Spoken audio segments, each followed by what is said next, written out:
just make sure it's on tape. It's on? Yeah, it's on. It's I on. see red, yeah. No, the screws on the side of it. So those are. Yup, they seem tight to me. Wait, why are you asking? What? If you don't want it to fall over. No, Ryan knocked it over twice in one of his previous The thing presentations. is, you just if it's loose, you just tap it and it automatically falls over. We should be fine, we should be fine. Alright, so today we're gonna be talking about Oh, flow. that's another pixel dying. Oh yeah, it's kinda going on and off, but yeah. So flow, has anybody heard or know what flow is? Alright, cool. So this would be nice. Sort of. Okay. So flow. So what is flow? Can one of you tell me what flow is? No, that's I did. That's fine. Flow is this, so there's like a balance between difficulty and another thing. I think it's Skill level? Skill, yeah. Yeah. Difficulty and skill. And if you're too skilled for it, things start to get boring. If it's too difficult, you just get really frustrated. Flow is this little path right between them where you're just skill and difficulty are perfectly balanced. You're actually using your skill because it's difficult, but it's not overwhelming, and so it just feels really nice. Yeah. And it's in all sorts of things, not just video games. Yeah, yeah, of course, that's very important, right? So, flow can be also known as the zone or the groove. When you're playing sports, it's called the zone, right? So it's that state of like max engagement and concentration in which everything around you kind of like disappears and you just focus on doing this action, right? In 1970, this guy named Shigeru came out with this term of flow, in which he actually made this huge research about what flow is. And we use it now in video games, right? Because video games are supposed to be engaging, and video games are supposed to very much utilize flow, right? This workshop is not gonna go into a lot of flow stuff, but it's more concentrated towards game development, right? So it's more flow in the aspect of gaming, right? Because I just thought that was more ideal for this class. So as Luke was saying, yeah, this is a good map of flow. So you have the two characteristics. You have challenge level and you have skill level. I really like this because it kind of shows what can happen if you put a little too much or a little too less of one of the aspects, right? So if you are in, or ideal state is flow, right? But if a game becomes too challenging, it can become frustrating, and it can, not be good for the player. If it is too easy, it can become boring, right? So as we're playing games, we're trying to reach this state of flow. Just curiosity, can one of you guys describe a game that you have entered into the flow, and how did that go? Sure. Dark Souls 3. God damn it! Third one. Okay.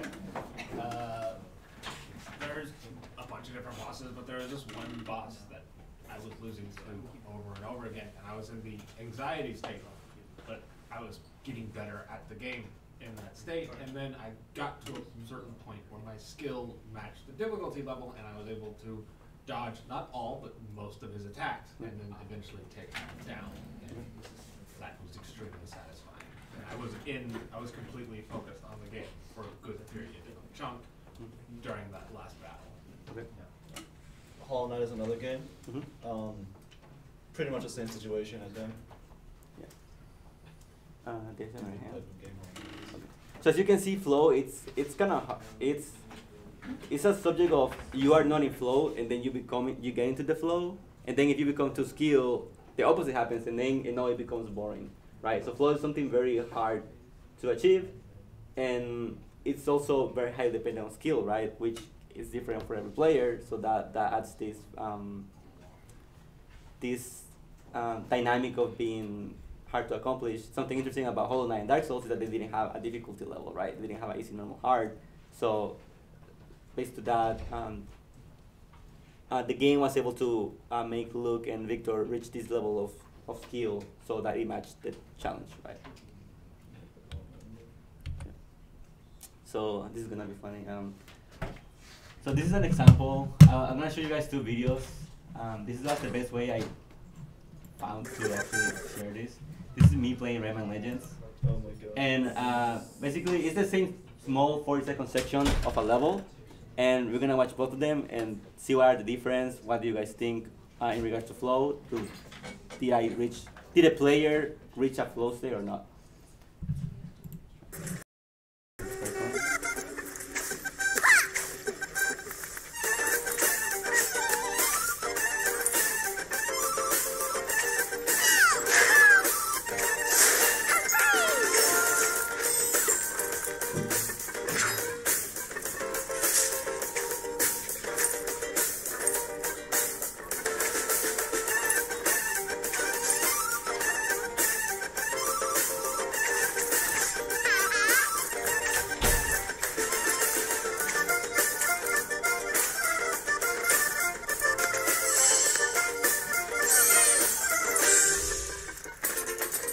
Level. And then here's the second one.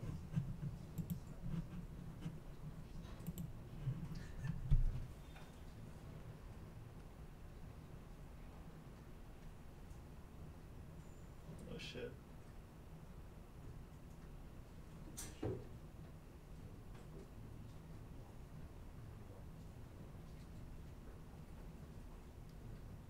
Wait, do the axe swings give you momentum? Yeah, the axe gives you momentum.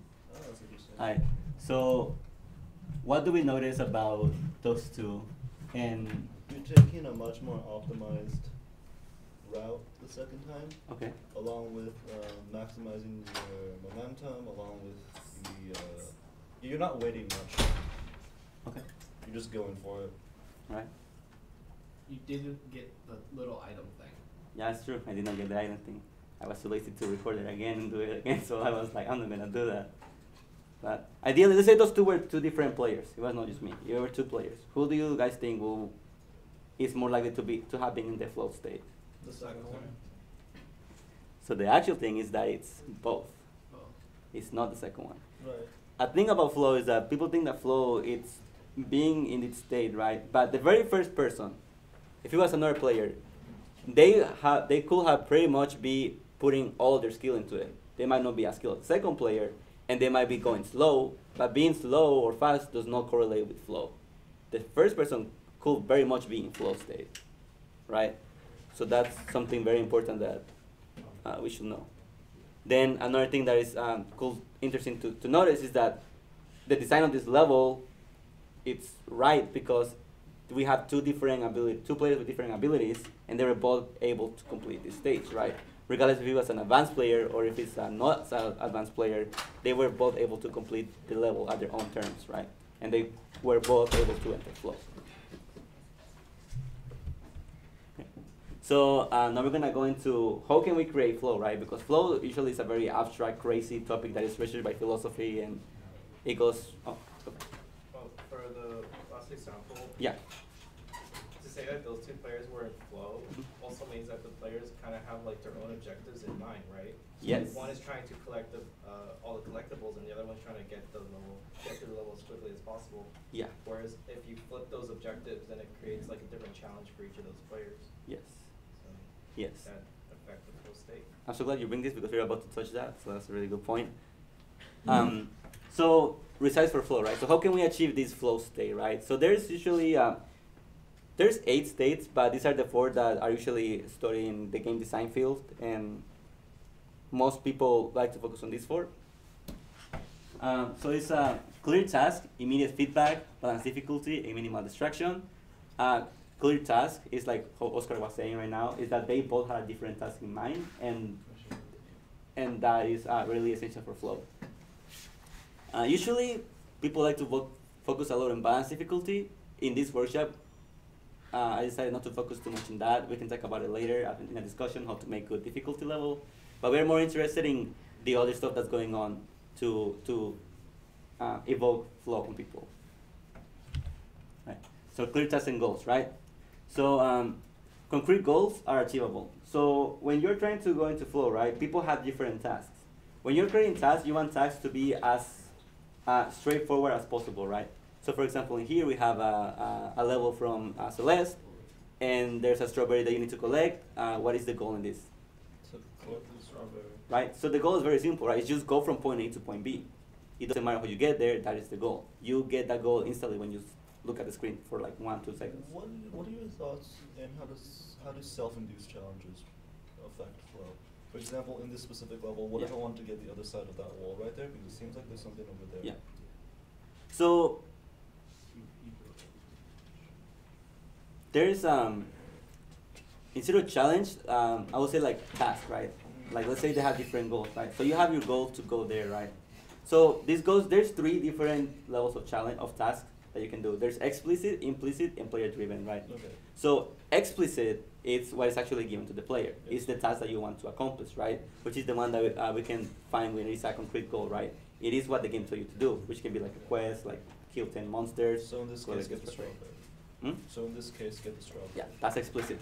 Implicit is something that you want to do overall. Yeah. In here, implicit will be, I want to collect all the strawberries in this game, Okay. right? That is my implicit task.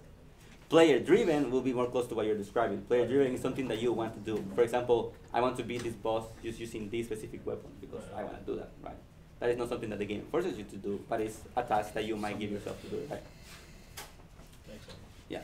So this also ties to the ability to problem solve, right? There's multiple ways to solve this level or multiple things that you can do, right? That's something that you want to do when people enter, when making good level design, because people have different ways of thinking, and when they're doing flow, they shouldn't be so focused on what the goal is, but just on how they're gonna accomplish it, right? There's also this thing called the goal achievement reward cycle, which is basically, it iterates through the 3 types of tasks, right? So something that games do, it's to keep the player engaged, is that goals and tasks are kind of like overlap and overlay between each other. So in MMO, right now your goal is to kill 10 monsters, right? And that might be a rather boring experience or not. But that task, that goal is driven by a higher task goal, which is leveling up, right? And then leveling up can be overlapped by trying to get a better gear for your level, right? So you keep the player engaged because once they finish one task, they feel that they're close to another task, and that makes them feel that they're progressing in the game, right? And so you keep them in this loop of engagement because after they finish one goal, they're closer to another goal, and eventually they will get that goal done, and it just keeps player like enthusiastic about it. Also, there's the idea of providing goals in ideal places. So I can't remember on the top of my head of a game that does this, but there could be any scenario in which you are maybe fighting a mob or fighting a bunch of enemies, and then there's an NPC that's giving you a quest, and you see the enemies coming to you, so you have to kind of like close the dialogue and start fighting, and then if you cannot talk to the NPC again, what was the goal? What was the quest? I don't know, you know. Like, so you gotta be careful about that. Right. Yeah. By the way, if I'm going too fast, slow me down. I tend to do that. Immediate feedback. This is the second recipe for flow, right? So the overall point of feedback is to show progress, right? Is to let the player know that things are happening around them, right? Feedback is feedback is usually immediate. So I have a chart right there. Humans, in average, we have 300 milliseconds before we can react to something that actually happened.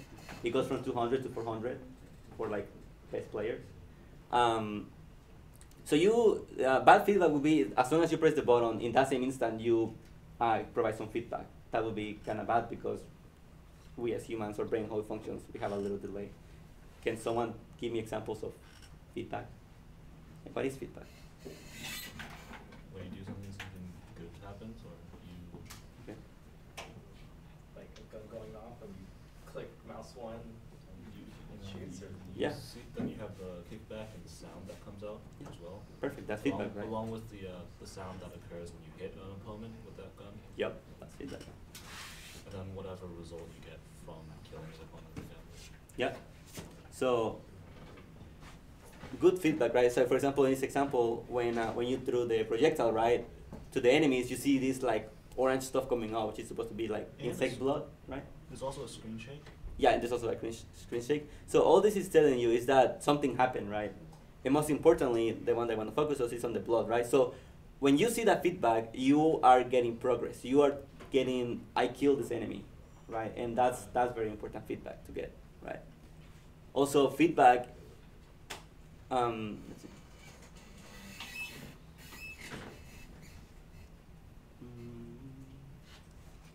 Does anybody have any questions, comments so far?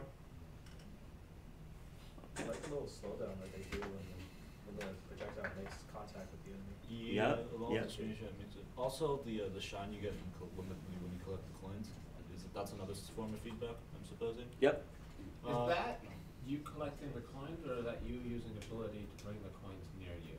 Oh, an ability. Okay. Yeah, it's a charm, and Yeah. it basically just. I don't see the insects on those though. It brings all the coins to you, regardless of how far you are. Yeah. Yeah. But I'm pretty sure that shine still occurs even if you just walked over them. Yeah. Also, is there feedback on the dash that is occurring? Yep.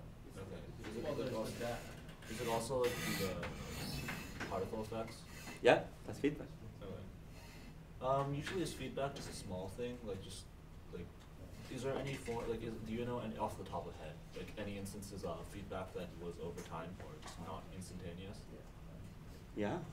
And For example, if you think about a debuff, something that is, for example, Pokemon Poison, right? The fact that you can see that they are like purplish, that's feedback. You can tell that they are like, that this happened, right? Yeah. By the way, this is closely related to juiciness. In today's general meeting, people are going to talk about juiciness. So you can join us and learn more with Ryan and Sean about juiciness and feedback that is exactly to use design.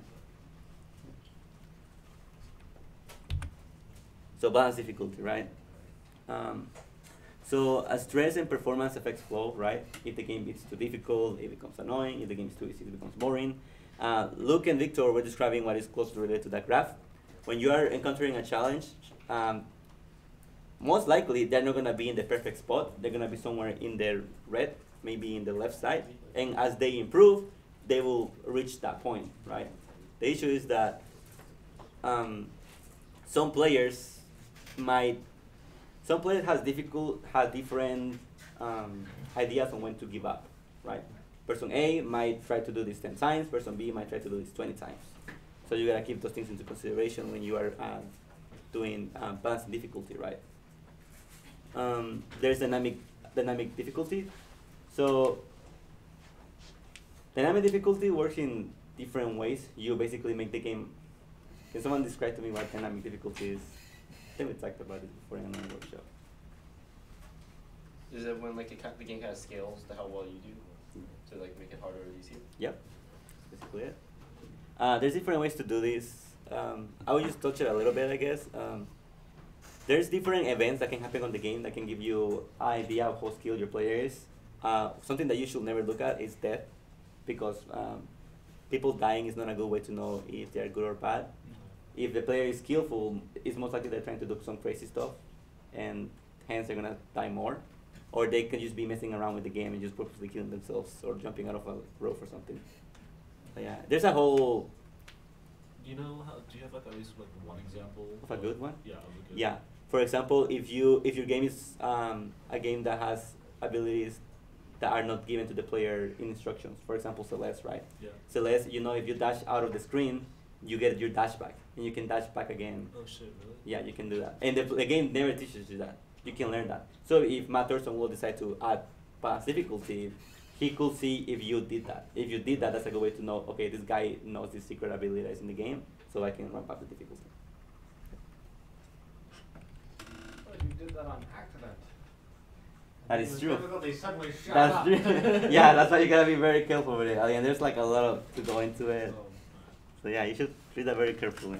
So usually it's like secret stuff, like stuff that like the casual player wouldn't know. Yeah, or you can see, for example, you beat this boss. What were your stats? What gear were you using? Were you using a very low level gear, and despite that, you still won? Things like that. Could you, for example, in a game like Dark Souls, sorry.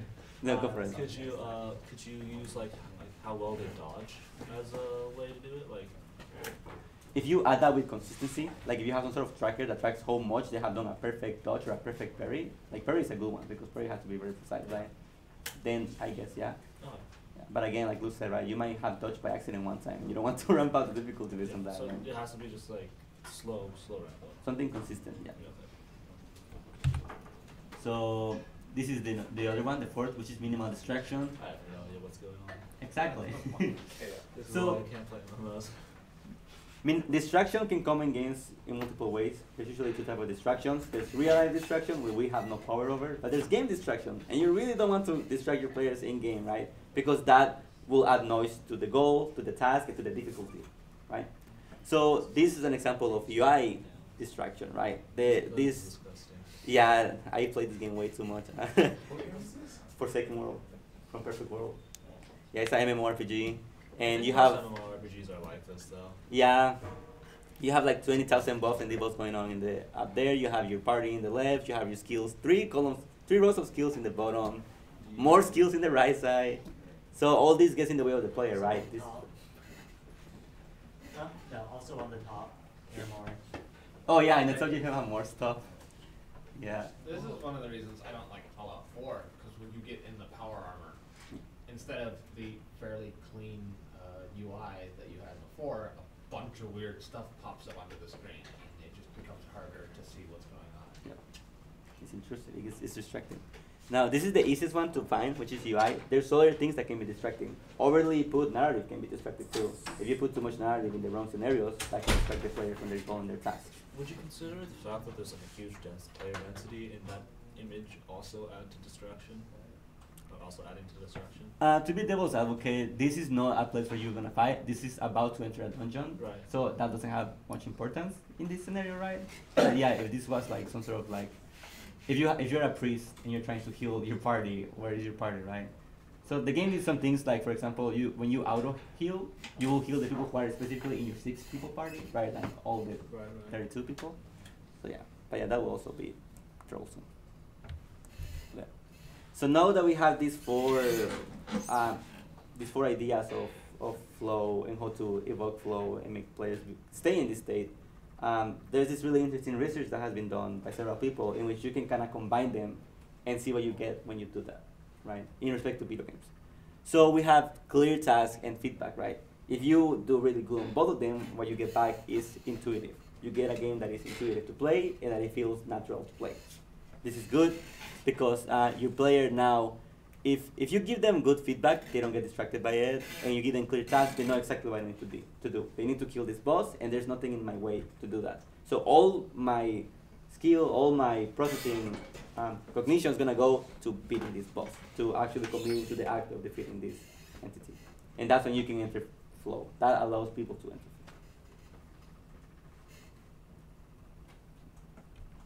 flow. So, excluding the little X bit whenever you have to fight a Bowser.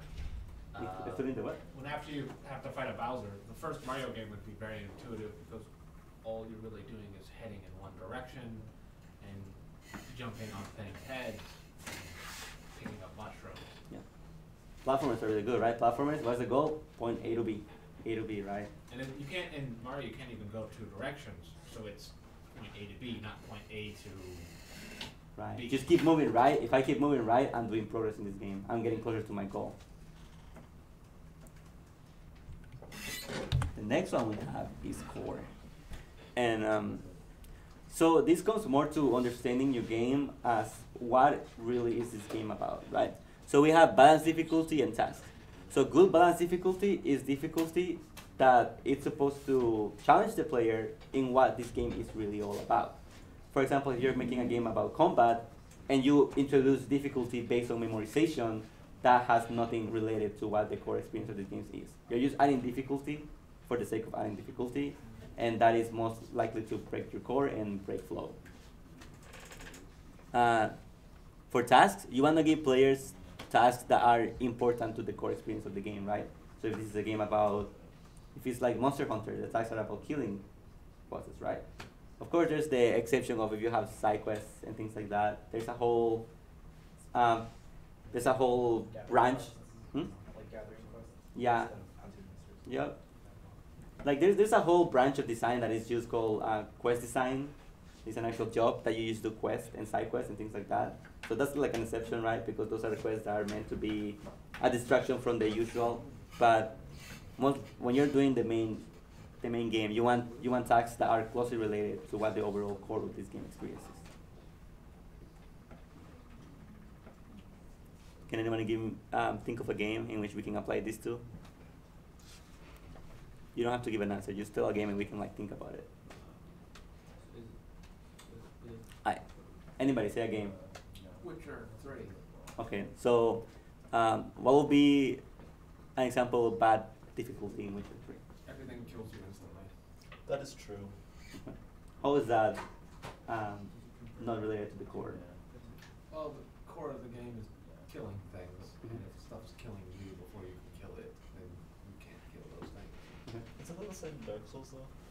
Yeah, no, it's completely different. Okay. How so? The way you kill things in The Witcher 3 is by planning out ahead and getting a bunch of items that kill you and help you during the fight. The way you kill things in Dark Souls 3 is knowing the mechanics very well, because nothing will happen. Every movement you do, you tell yourself to do in Dark Souls 3. In Witcher, it has like a kind of a Arkham fight style, so you will press the attack button and you'll magnet onto the closest enemy and go towards that enemy to do attacking. Okay. And so the way combat works shifts very drastically when that happens. Yeah, if you switch it around, right, and you had Dark Souls is a game that difficulty comes from like reaction, right, and like timing. If you will add, for example, a boss that suddenly you have to memorize some sort of like pattern or colors that were introduced before fighting the boss, that's kind of like not related, right? Kind of like great. Well, that's what you're doing. Memorizing patterns. Okay. Isn't there a boss in Meat Boy that kind of breaks this? It's like the boss is completely unreactable, but just follows an exact pattern movement, so you just have to memorize the attacks. So, I haven't played Meat Boy, but since that connects to this, like, that's kind of different. Heard about that. Because I haven't played it, I just heard about it. because in Dark Souls, right, you want to memorize pattern, right? But that's the pattern of the AI, right? That is fine because this is happening during battle. But if you're trying them to memorize something more of like, for example, if you're trying to do, let's say you're fighting in Dark Souls and you have a floor, right, in which the floor has different colors, and there's like a pattern that goes into those colors, and when the pattern changes, some of those disappear and you fall and you die. So that is pattern as well, but that's kind of like disjoint from the actual core experience of the game, which is fighting an entity that's stronger than you. You're gonna often be dying because of the level switching pattern, and you have to memorize that pattern on top of actually memorizing the pattern of the boss.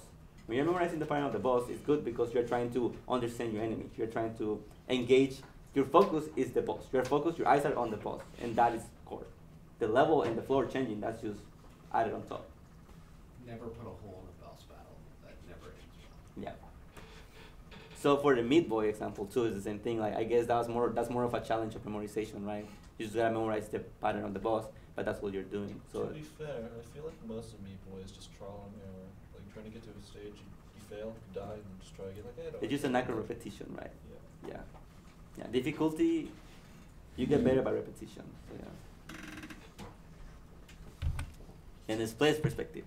So this is something important to do when we are making games, especially that what we see is not what people see. So when in regards to feedback, if the player did not see this feedback, then the feedback didn't happen. That's why feedback has to be that's why they call it juiciness, right? Feedback is something very explicit and very hard to miss. Like if you kill someone, you see all this blood splash, right? You're not gonna miss that. But every time you kill the enemy, and maybe where the bullet hit turned red, that's probably gonna be missed. If the player doesn't see it, then that didn't happen. It's not feedback for us. Why? Because feedback is supposed to be a way for us to know that we're getting closer to the goal, right? We're getting closer to defeating this enemy. We're making stuff more intuitive, right? We don't have to think about, yes, I hit the boss. It's like, yeah, I saw blood. I definitely hit the boss, right? But as difficulty, you as a designer, when you are making a game, you will eventually become better and better at your game the more you iterate through it. And something that you think is hard or easy might not be the case for your player, right? You always have to think about the player's perspective and try to accommodate to it. It's kind of hard because, right, players have different abilities and different skills. That's when you will go to difficulty, dynamic, creation, but that's another topic. So then, let me start. When you combine these combinations of things and you put them all together, if you're able to make them come close, you enter flow. So you have the distractions. If you take away distractions, if you make the game intuitive, if all the difficulty and all the tasks are in line with the core, if you think about player's perspective, the player will enter flow. It's a very hard place to enter, and it's very small, but it's possible.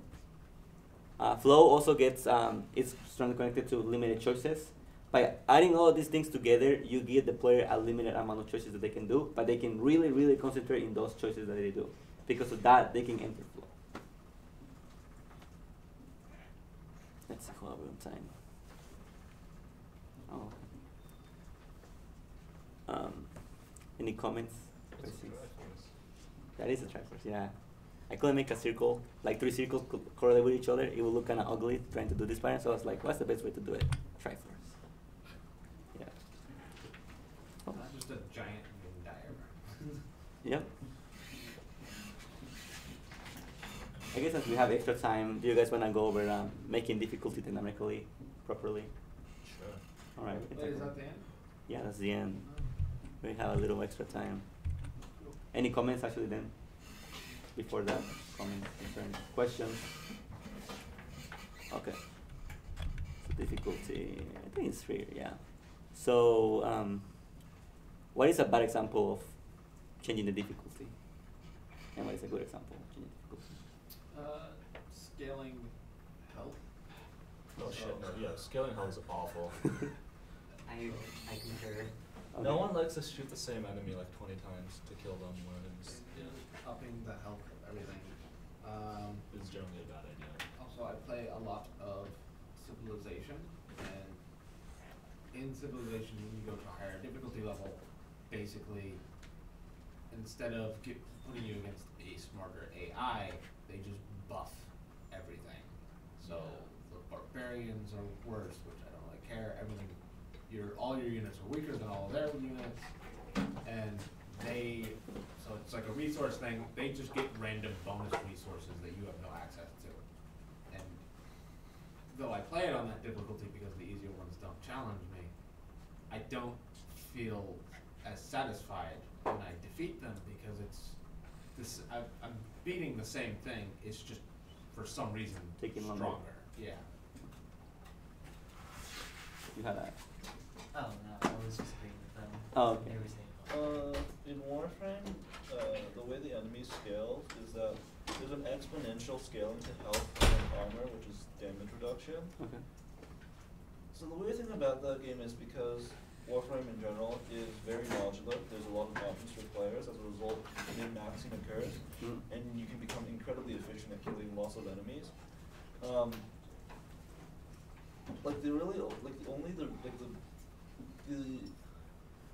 The main ways of making that game harder would have been to increasing enemy AI difficulty, or increasing the AI of how the AI of the enemies work, or just buffing their health, or just buffing their damage as well. Okay. We went for increasing the health, which is problematic. Yeah, increasing the health doesn't help anyone, right? Because it's just you. It just slows down the pace of the game. That's it. And you're not entering. More fun. Yeah, because you have your skill is going up, but you're basically doing the same task. Yeah. You're just taking longer, right? So it becomes boring. We go back to. Alternatively, something else in a few enemies, what they do is that instead of increasing how tanky they are, Yeah. they increase how much damage they do by a significant amount. Okay. To the point where basically it's either you shoot first or you get shot and die. And I think personally that fits the game much better because the game itself is very fast paced and your movement options are incredibly fluid. Not incredibly fluid. You have a lot of movement options which can make you move very fast and as a result make it harder for the enemies to hit you. And so the higher damage on the enemies forces you to dodge more, which increases the game pace first of all. And because they're still really easy to kill, you can kill them in a couple of shots and move on to the next one without having to focus on a single guy the entire time. What's anybody else? for something like a platformer or a boss, would increasing the health still be kind of like slowing down the game pace? Since increases health just means like it's harder because you have to dodge their attacks for longer, or is that still just kind of like not good for battle? I would say depends on the level structure. If the level introduces some new way of thinking about the mechanics and traversing through this level is harder, then it's fine. But if it's just the health itself, then it's not. I forgot what game this was, but going back to like AI and improving, right? So I forgot the name of this game, but it's if you keep using a weapon and you're getting headshots, the AI kind of like evolved, and now all the enemies are wearing helmets. Metal Gear. See what? Metal Gear? Okay. What do you guys think about that? Do you guys think that's good? Do you think that's bad? What is the good and bad about that? Is that dynamic As difficulty? long as you don't have to walk 5 miles in order to find the next guy with helmets on, I think it is a pretty good idea, but Metal Gear has other problems. But, yeah. In theory, that should be a good idea, as long as, the thing is, I feel like Because the core of I Metal feel Gear like- is finding a way into the base in order to do whatever. And so it's sneaking past or just finding a way through. And so as you do things, it makes it harder to do those things. So you either take a different path, which is one of the main goals, or you'll find a new path, or you'll have a harder way of doing it the same way you were doing it previously. I agree with Luke, except in a smaller or more specific scale. I feel like adding helmets onto the people after finding out that, like, after the AI realizes that you're going for headshots often, forces you into a different play style, which I think which I would believe in my opinion, that would be the main reason you would add that there. I don't think it would really increase the difficulty by that much substantially. It just forces you out of your comfort zone into a different sort of play style. Yes. Do the helmets completely negate headshots, or does it just makes them less effective? I feel like it's I think it takes I bet like their more. face It makes it is- like so it pings off their helmet, or they have like one more headshot. off the head. You have to knock off the helmet. But their face is still, so it's still possible to kill them in one shot because they don't wear a mask. But I'm it's pretty hard to sure. do that. But if you hit them in the helmet, they get an extra headshot. I think the other stuff too, don't they? Yeah, I think they do something about Fultoning, pretty sure they wear night vision goggles if you do a lot of night raids, stuff like that. Yeah, I think it's like Luke and Victor says and Oscar. It's like so you kind of going into it depends, right? Because you are making the player try to use another strategy, right? Which is getting them out of the comfort zone. People don't like getting out of the comfort zone, right? However, if in this game you have some other guns that are fun to play with, and they discover these new things to play with, the game can become refreshing, the player can become more engaged, and they're like, oh wow, I never thought about using this weapon, right? You're challenging the player in a way that you're encouraging them to use other weapons, right? The point, like, as a rule of thumb, what you want to do is that you want to enable the player to make things that are fun. You want the player to have fun. You want to take decisions that makes it easier for players to have fun, right? So when it comes to this scenario, by taking away the weapon, if there is not any other good weapons that they like playing with, then you're limiting the fun. You're making it harder for them to have fun in this game, right? But if you have other weapons or things that actually make the game more fun and helps the player see the game from a perspective, then the game becomes more fun. You're enabling more fun to happen. What about in those situations where that person only wants to use one group option? For example, in the Metal Gear Solid, like they only like snipers and they only want to use sniper rifles. Then you ruin their experience Right. by using that to make the difficulty change. I guess in like more perfect world, even if they only want to use a single weapon, then they become more skilled at using it. So the challenge matches that. Depends if the stage is fair, right? Depends on the level Depends. design. If you have like a horde of them coming to you and they all have masks, right? Then Well, if they have a horde, to be fair, if they have like a horde, if there's a horde of people coming to you, You you wouldn't would do use a it, right? sniper rifle. yeah. If there's a horde of people coming toward you, go find a river and hide in it for 30 seconds. Or shotgun them. And that goes back again to, right, the player wants to play safe. They want to do what is safe for them, right? But like, what do you think would be more entertaining, right? It really depends, right? If the player wants to be like 5 miles away, shooting them all slowly and killing all the enemies and then being able to walk into that place with no enemies anymore, or just going in a rampage trying to kill everything in your path, right? What is the right choice? Well, it really depends on the game, right? As long as you don't break the mechanics of the game. Dark Souls, for instance, nothing stops me from like shooting an arrow to enemies and killing them all before I get there. That is fine. That's fair in the game. Limited number of arrows. Right. That's the key. Yeah. So it really depends on the game and the type of core that you're going for. Though, in all honesty, not that limited. It's just, you can overcome it. You can kill everything with a bow. But everything in the world respects that, right? Yeah. Everything can do things like that. If you're playing another game in which it just happens to be that in this level I am able to kill everybody before I even get into like, you know, into conflict, then that is not the same thing. It is not part of the core experience of the game. Isn't that the same from like magic as well? What do you mean? In Dark Souls? Can't you just like Well, it's hard to aim. After a certain distance, it becomes really, really hard to aim at things. with magic only? With magic and with bows, especially since a lot of stuff is happening in buildings with curving corridors, so you can't just sit at a range because there's a wall between you and whatever you're trying So to that's like kill. level design as well, trying Yeah. to prevent the fact that trying to prevent cheating. I like that. Mm. Okay. Right. Relaxation. Is relaxation always a bad thing? No. Yeah. That's when we go to, when was it? Was it 3 weeks ago that we went through? Was it the like the Yeah, yeah. It's like the chart of engagement. engagement curve. Engagement curve. Engagement curve, I yeah. don't think you really want to be in worry, apathy, or boredom, but I Mhm. do think you want to be kind of flowing between relaxation and anxiety Yeah. at points. Yeah. I know for a fact that when I first got into like Do you want to be in anxiety or you want to be in arousal? I think you What's the should context be of this?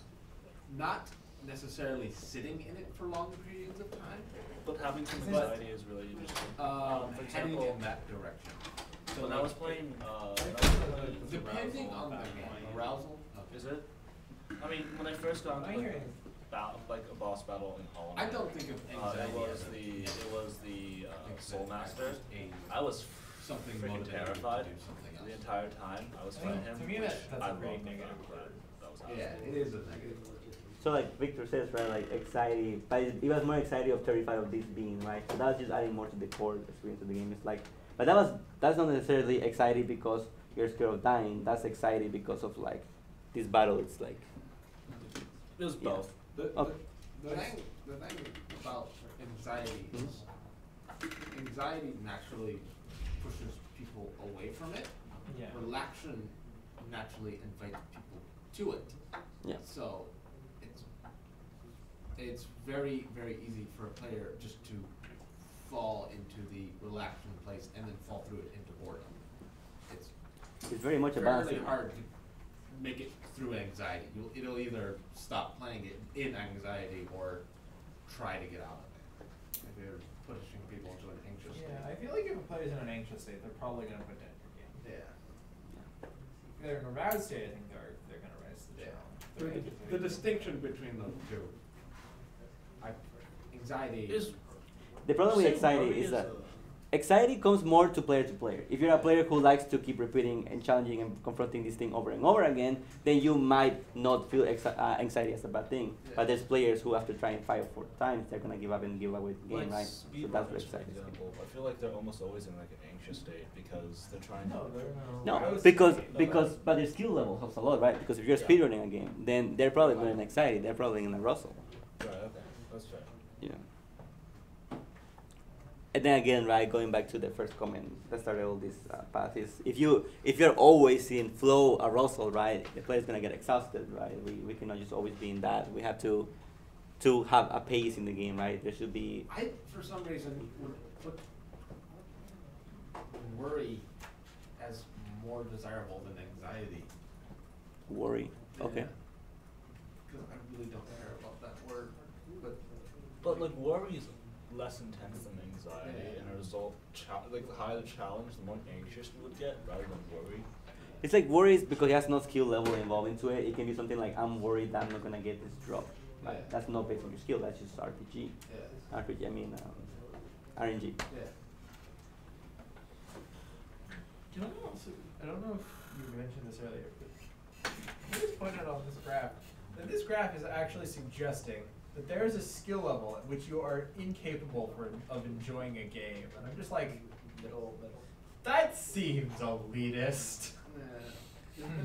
The way I usually see it done is there's like a path Yeah. through Yeah. it. Like, this is a cool graph, but I'm just like, how do you, what if I just have a low skill level? Can I enjoy this game? No. Where are you if too you have a apathetic. medium skill level and medium challenge? It Wouldn't doesn't it be really more put you like- anywhere on this graph. Put you right in that dot, which is the perfect rainbow. Yeah, you Yeah. just, You just have so you're in a this- superposition of bored and arousal. you're just in just like, Like just a confused. polypathetic state of just feeling all the emotions at once. Yeah, wouldn't flow be more of like a line. yeah? I Dancing don't up. think this graph is supposed to give you an idea, not to be Yeah. this is how this works definitely. Maybe it's skill find level. But there is a point where this graph is saying you'll just be either worried, bored, or apathetic. And I find that so weird because I'm I like, think what it's trying to say is like exerted skill level. So like, oh, I'm not putting much skill into this challenge that's not very challenging, then it's apathy. You know? Yeah. So- I'm so gonna it's put skill all my, based on the all of my player. skill into this really It's high challenge is dynamic. more. Also, I feel like apathy is closely related to high skill, low difficulty. but then that's saying no matter how hard you try, you're always going to be having a positive. If you try hard enough, you're always going to have a positive experience. I mean, Which also- I don't think it's. No. Maybe it's like challenge level in relation to skill level. So it's I like don't think if it's it's high, exact. it's matching your skill level. Then it really doesn't tell you anything at that point. So it's like in relation. So if the challenge is higher than your skill level, then you go somewhere into arousal or anxiety. But I like having relaxation and control on this graph and arousal. That's nice to have. And I like that it's flow, even though flow is like, oh, that's the state. I don't think flow is the only state you want people to be in. I think you want people to move between states. And flow to be where the core of your game happens, and relaxation where you're in the shop buying stuff. And arousal be when you're in the final boss. And arousal and flow are not that different. Arousal, flow, and control, they're kind of all flow. You should be careful about it though, because you can be in the shop and you can very much be still in flow. Yeah. Right? You're engaged in buying items that you want to level up because your goal might be a high goal that is not achievable in 10 minutes. It can be a goal of like long periods of time, right? I will say that crafting an item in Monster Hunter that you've been working on for a long time is like really satisfying.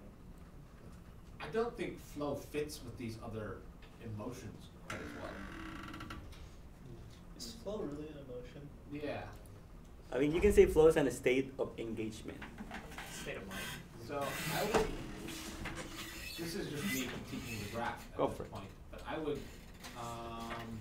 Flow and apathy would not be Opposites. Well, they would be kind of opposites, but they would not be. So we've got arousal and control would both be partially within flow. Yeah.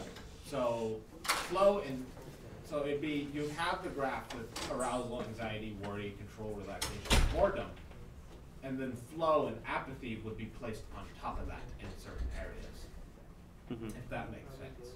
So flow would be like a line down the middle, and apathy would be it would be weird.